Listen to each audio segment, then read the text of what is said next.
Democracy is built on the idea that every eligible citizen has a voice. But in many democratic countries, voter turnout often falls short of expectations. Should voting be mandatory to ensure that all voices are heard, or does compulsory voting undermine the very principles of freedom and choice? Mandatory voting is a tool that guarantees participation. In countries like Australia, where voting is compulsory, voter turnout regularly exceeds 90%. This means that election outcomes better reflect the true will of the people.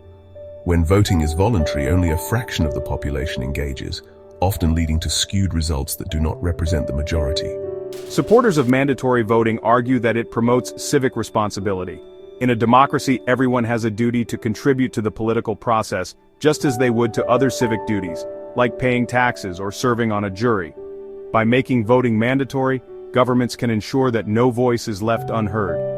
This encourages citizens to engage with political issues, fostering a more informed electorate. With everyone required to vote, it is also more likely that election results will better reflect the diverse opinions and needs of the population. While the idea of mandatory voting might sound appealing in theory, it goes against the core principle of freedom. In a democracy, citizens should have the right to choose whether or not to participate in the political process.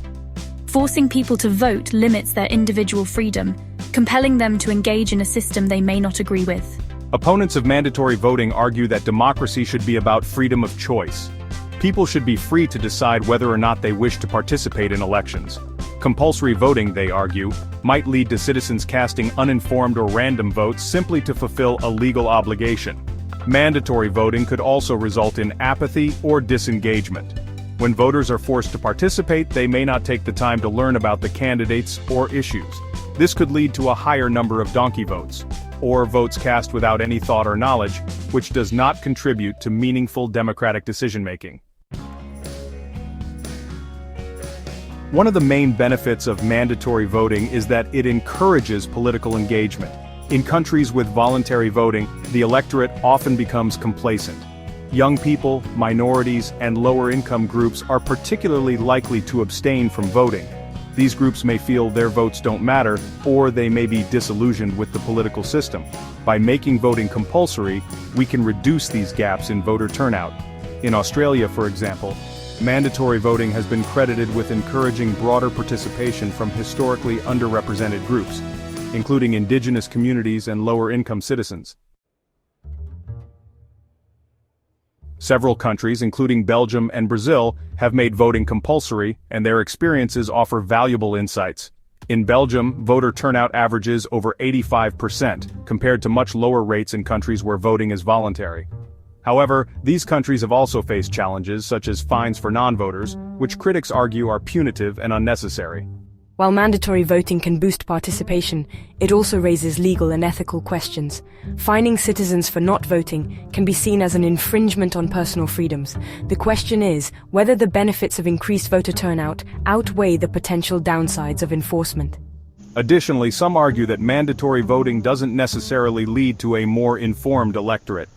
In countries with compulsory voting, there is often little done to ensure that voters are well informed. In these systems, the focus tends to be on getting people to the polls, rather than educating them about the candidates and policies they are voting on. Perhaps the solution is not an all-or-nothing approach. Instead of mandatory voting, countries could focus on making voting more accessible and appealing. This could involve measures like better voter education, reducing barriers to voting, or incentivizing participation rather than punishing non-voters. At the heart of this debate is the belief that democracy thrives when citizens are actively engaged. Whether or not voting should be mandatory is a complex issue, one that requires a delicate balance between personal freedom and the collective good. Ultimately, the goal should be to create a democracy that encourages participation while respecting individual choice. End credits.